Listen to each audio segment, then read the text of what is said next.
Alors nous voici dans l'épisode 2 de ce challenge sur un compte qui a commencé à 40 000 euros. Et après plusieurs tergiversations, et finalement on est arrivé à plus 1%. On doit aller à 44 000, donc il faut gagner 4 000. On n'a pas le droit de descendre de 4 000 euros en dessous. Donc on n'a pas le droit d'aller à 36 000. On a 30 jours pour réaliser cette épreuve. Et si on parvient à la réaliser, on aura l'étape 2 qui consistera à faire non plus 10%, mais 5%, donc la moitié de l'objectif, en 60 jours. Donc on aura plus de temps. Ce sera pour l'étape de la vérification. Donc là, on est au challenge. L'objectif, c'est d'obtenir un nouveau compte de trading chez FTMO. Un compte cette fois-ci, vous l'avez vu, de 40 000 euros. C'est parti, épisode 2. On va mettre donc un premier ordre en short ETH USD, voilà.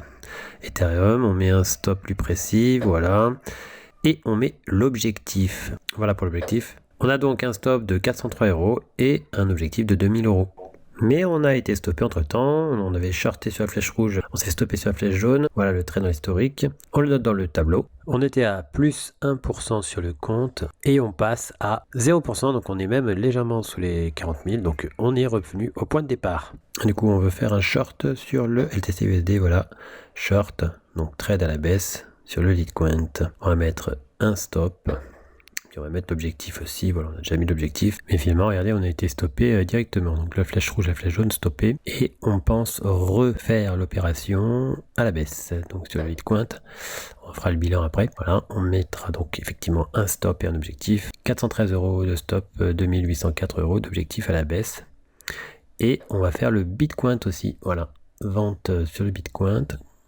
Je copie bien le stop. Voilà, le stop 402 euros. Et on met un objectif, voilà, 2013 € d'objectif. Ça nous fait deux trades qui évoluent, le Litecoin est passé à 400 euros, on n'a pas pris le gain, et le Bitcoin évolue aussi, et on a été stoppé, accélération sur le Litecoin, donc voilà, on fait glisser sur le graphique, de la flèche rouge à la flèche jaune, on s'est fait stopper deux fois donc sur le Litecoin, 408 euros, et juste avant 435 euros, par contre il y avait l'échange, donc on va le noter dans le tableau de bord. Voilà, donc on ne pourra pas insister une fois de plus sur le Litecoin, ça fait déjà deux fois, par contre il nous reste le Bitcoin qui est en cours, donc toujours à la baisse. On met les deux pertes sur le Litecoin, on était à 0%, on passe à moins 2,2% avec les deux pertes, c'est dommage. On aurait pu prendre 400 euros sur le deuxième, on ne l'a pas fait. C'est pas grave, ça fait partie aussi des choix possibles. Alors on sent qu'on est dans une phase particulière, il y a quelques configurations qui ont cafouillé, d'autres qui auraient pu avoir des bons objectifs aussi. On n'a pas pu saisir l'occasion, mais on continue. Ça viendra tout seul, il faut être patient. On va faire un short sur le gold maintenant, donc XAUUSD. Voilà, on short ce gold, on va mettre son stop et on va mettre aussi l'objectif. On a tout bien calculé, on a 433 euros de stop et à peu près 2073 d'objectifs. On a toujours le Bitcoin qui évolue non loin du stop loss. On tient notre stop, on continue. Tout est géré comme prévu, donc on peut s'en féliciter. De toute façon, dans le trading, eh bien, on applique les choses dont on a la maîtrise, c'est-à-dire la stratégie, les calculs de position, etc. Et pour le reste, on le répète, ça viendra tout seul. Simplement, on ne sait pas le moment d'arrivée de la chose, donc il faut être patient. Et pour le moment en question où ça arrive, eh bien ce n'est pas nous qui choisissons, c'est le marché dont on n'a effectivement aucune maîtrise, on n'a de maîtrise que sur ce que l'on fait.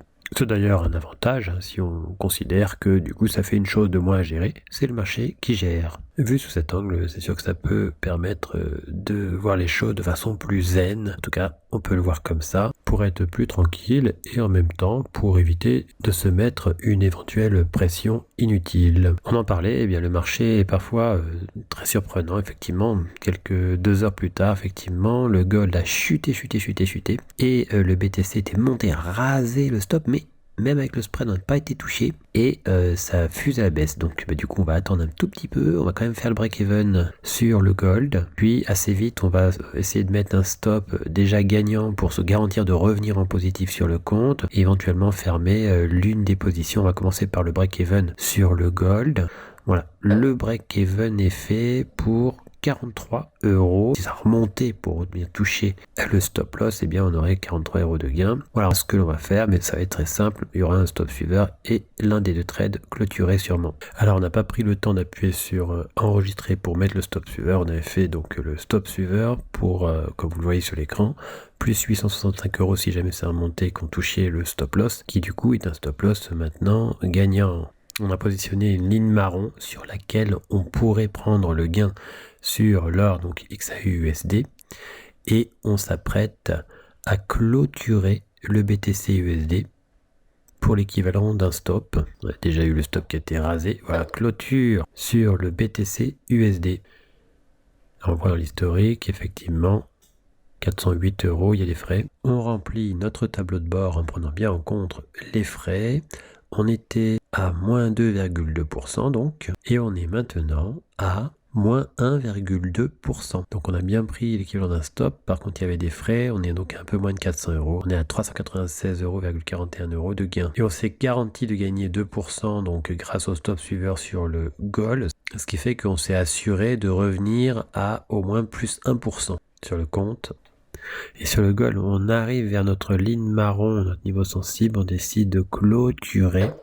Pour la clôture sur le gold, dans l'historique, on voit dans les 1600. Donc on est allé de la petite flèche rouge à la flèche jaune tout en bas. Avec ce bon gain, eh bien, on passe de moins 1,2% à plus 2,8%, avec un gain de 1601,72 €. Le compte est désormais à 41 109,98 €. On décide de continuer l'aventure avec le DAX, tout simplement. On continue à faire les choses comme il le faut. On met le stop et on met bien sûr un objectif. On a donc 406 € de stop et 2000 € d'objectif. On décide maintenant de mettre un ordre différé qui s'activera si on redescend un tout petit peu sur le Bitcoin, le BTC-USD, pour un stop à 405 € et un objectif à 2000 €, mais avec l'optique de fermer le trade assez vite, cette fois encore. Alors le DAX évolue vers son stop.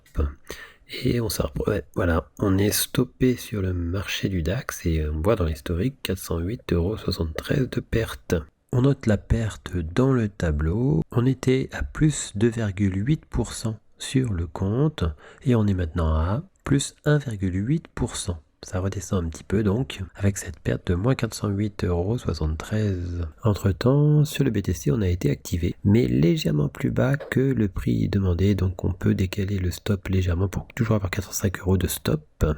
Et donc le trade est en cours sur le Bitcoin. Alors sur l'espace client, donc FTMO, on voit l'évolution aussi sur ce graphique qui est à une échelle un petit peu embêtante par contre, puisque l'échelle est importante pour le côté émotionnel. Effectivement, si on arrive tout en bas du graphique, eh bien ça va inquiéter. Si on arrive tout en haut du graphique, ça va mettre de l'euphorie. Donc on a commencé le 2 septembre et maintenant nous sommes le 13 septembre.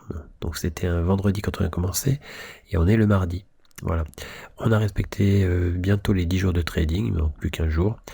On a respecté la perte journalière, on n'a pas dépassé la perte maximale autorisée et on n'a pas encore fait l'objectif demandé, donc l'objectif de 4000 €. Voilà, donc on voit toutes les données chiffrées effectivement, mais pour l'instant il n'y a pas vraiment d'intérêt à regarder tous ces chiffres puisque de toute façon il faut quand même un certain nombre de trades avant de faire un bilan. Voilà, mais bon, c'est intéressant de regarder où est-ce qu'on en est simplement. On voit toute l'historique de trade aussi, il y a plusieurs pages, il y a deux pages d'historique de trade. Voilà, donc c'est un état des lieux simplement. On se concentre donc simplement sur les seules choses sur lesquelles on peut agir, c'est-à-dire la mise en application des choses que l'on a prévu de faire et on doit tenir ses engagements. Entre-temps, eh bien, on a clôturé le BTC-USD, on le voit dans l'historique, 400 € donc de gain, de la flèche bleue jusqu'à la flèche jaune, on a fermé assez vite comme prévu. Donc on va aller voir le tableau de bord. Alors rappelez-vous, on était à plus 1,8% et on est maintenant à plus 2,8%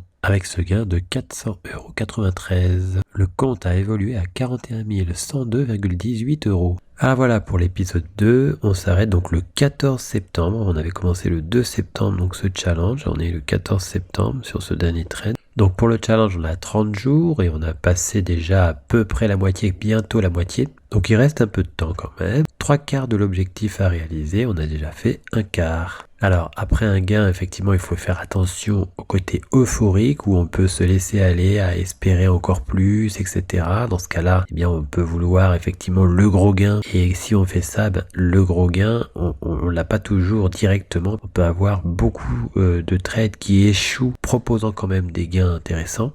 mais qui finissent par échouer l'un après l'autre. Et dans ce cas-là, on peut se faire un drawdown simplement parce qu'on veut le gros gain et on n'est pas intéressé par le petit et le moyen gain intermédiaire. Donc ça, c'est le piège classique. Et donc, c'est pour ça qu'on a repris le gain assez vite là, d'autant plus que l'une de nos règles nous donnait des possibilités de reprendre le gain suite à cette perte. Donc il faut continuer à appliquer les choses de façon carrée, de façon précise. Vous avez vu qu'il y a un côté discrétionnaire sur les prises de gains, mais en réalité il y a des règles très précises sur comment le réaliser. Par contre, pour le calcul des positions, c'est carré. Les niveaux d'achat, les niveaux de stop, les niveaux d'objectifs sont prévus par la méthode de façon précise et le calcul du volume des positions est effectivement aussi précis de façon à avoir aux abords de 400 € de stop. Ce que l'on fait, vous l'avez pu le constater vous-même.